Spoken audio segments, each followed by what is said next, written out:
to destroy my world! Goku, Goku, Goku. If you're not careful, you're gonna destroy the world yourself. Since Dragon Ball's inception, Goku has continually surpassed expectations and is now heading into the territory of the gods. Soon, he may be on the level of the Omni King himself. With a new transformation being unlocked in what seems like every 20 episodes, it's easy to forget what actually got Goku as far as he has. What moves does Goku have in his tool belt, and which ones should he be using in his upcoming challenges? With that said, CBR is going to take you down memory lane, and we're going to rank his most powerful entries from 10 to 1. Picked up from his former foe, now friend Tien Shinhan, Goku learned how to use the solar flare technique. By placing his hands close to his face and calling out the name of the technique, Goku summons a blinding white light washing over everything except the user. While this technique can be used for offensive means, we've mostly seen it used to give Goku a chance to escape and catch his bearings. Despite this move being around since the dawn of time, aka the original Dragon Ball series, this move works on the strongest of combatants. With that said, you would think that a powerful move like this, even though it doesn't do any damage, would rank higher on our list. Honestly, it would if it took nothing more than sunglasses to nullify its effects. It's a good thing though that Goku's the only one who thought it would be nice to have a cool day in the shade. Hope nobody else thinks of it. In Dragon Ball Super Broly, Goku showcased a new move called Godbind that left everyone in the fandom shocked.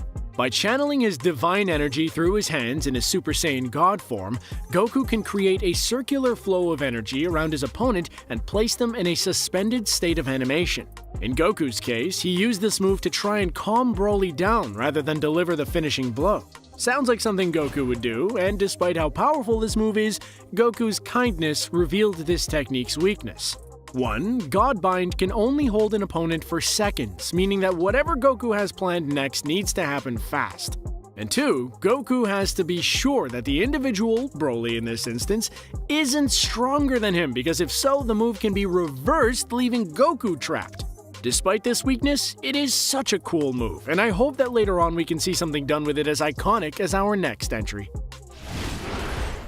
God dang it, Goku! I told you not to do that anymore! I'm sorry guys, Goku just used instant transmission. It scared the living daylights out of me.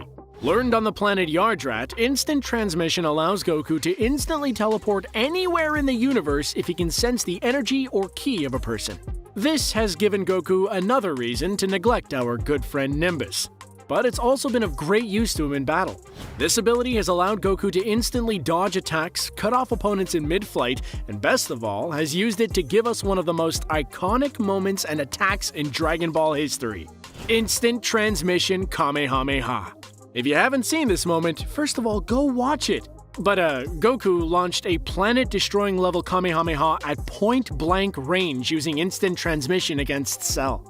If it wasn't for his regenerative abilities, that would have been all she wrote.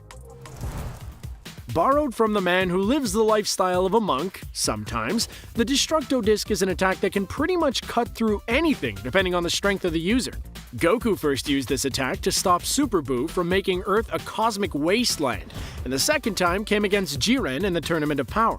Again, the attack isn't really his own, but there are plenty of examples of what this thing can do. It's cut straight through Super Buu, removed Frieza's tail in his second form, and multiple can be launched at once or even split into 5 varying discs, all with homing capabilities. Now, as a warning to anyone thinking of using this move, Goku, I'm looking at you, make sure you know exactly where your discs are at all times. Don't play around with them much, just like you shouldn't run around with scissors. You don't want to end up like Frieza. When Goku returned to Earth after sacrificing himself to stop Raditz, he came back with a whole new bag of tricks. One of those tricks was Kaioken, a technique that allows Goku to multiply his own strength and energy by 20. We first saw Goku use this technique in his battle against Vegeta, where he pushed his body to its limit using Kaioken times 4 to overpower the Prince of all Saiyans. Sorry, it's like a compulsion, I've got to say it that way. I know that we have all hit the Kaioken times 4 Kamehameha pose, or at least I have. Moving on, this technique has made a huge comeback in Dragon Ball Super as Goku unveiled his Kaioken Super Saiyan Blue form against Hit. With Kaioken, Goku was able to shatter through Hit's time dimension and move faster than time itself.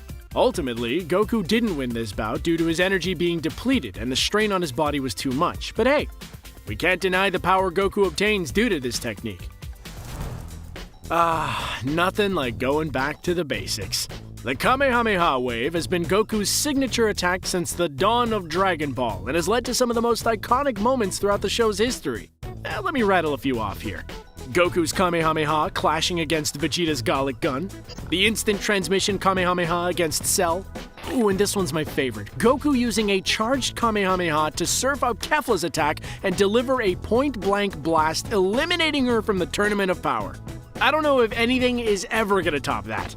The variations of this move have hardly changed over the years, but it grows more powerful as Goku ascends further, leaving it as Goku's go-to in the heat of battle.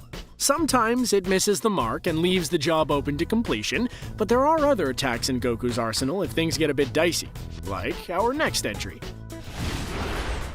If Goku is ever stuck between a rock and a hard place, the Dragon Fist technique is his get-out-of-jail-free card. Cocking his arm back and charging energy within his fist, Goku propels himself and lays it all on the line with one final strike that smashes through his opponent's torso. Upon contact, the charged ki explodes in the form of a gold shining dragon, similar to Shenron, giving it the name Dragon Fist.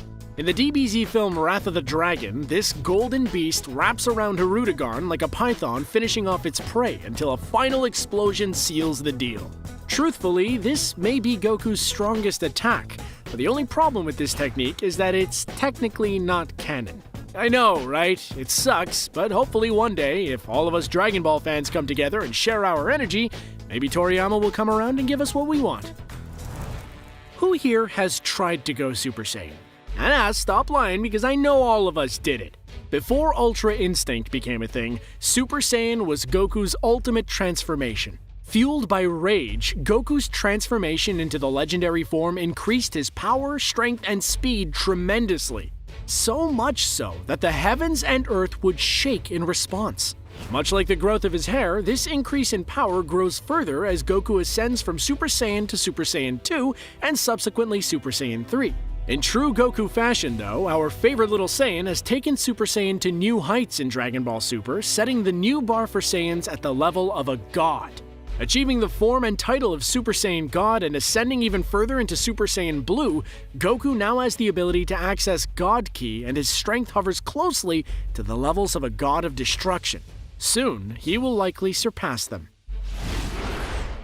Before we talk about Goku surpassing the gods, we have to talk about what most would consider Goku's strongest attack, the Spirit Bomb.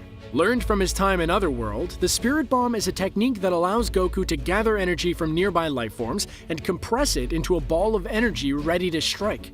In its first use, this ball was no smaller than a basketball. But depending on how much energy he receives, this ball can get so much larger. In the much disregarded Dragon Ball GT, I don't even like saying the name, Goku once collected the energy of the entire universe, and the size of that thing is something no villain wants to mess with. This attack does take a bit to charge though, so there is an opportunity to strike if Goku doesn't have his friends around, but once he launches it, it's too late. This attack can only hurt those who aren't pure of heart, so if that's not you, maybe say a prayer and hope that King Yema is in a good mood. Ultra Instinct, a technique which separates a fighter's mind from their body, allowing the fighter to move and fight freely without thought or emotion. For angels, this technique is simple. For them, it's like breathing. But for someone like a god of destruction, this technique is near impossible. And then there's Goku. Mastered Ultra Instinct is Goku's greatest weapon, transformation, technique, you name it. Without any mental limitations, Goku can throw what seems like over 100 punches in a second, dodge any attack swiftly and gracefully, and his power is just on an entirely new level. It's recently been said in the Dragon Ball Super manga that Goku's mastery of Ultra Instinct isn't complete yet, meaning Goku's just gonna get stronger, and if theories hold true, he'll be the next Angel of Universe 7, all because of this technique. It's insane how far Goku has come from what seems like a measly solar flare to now becoming one of the strongest in the entire universe. Personally, I can't wait to see how this journey ends. So, what did you guys think of our list? Did we miss anything? Before we go, I want to give an honorable mention to Goku using the God of Destruction technique Hakai in the manga against merged Zamazu. Who knew he had it in him?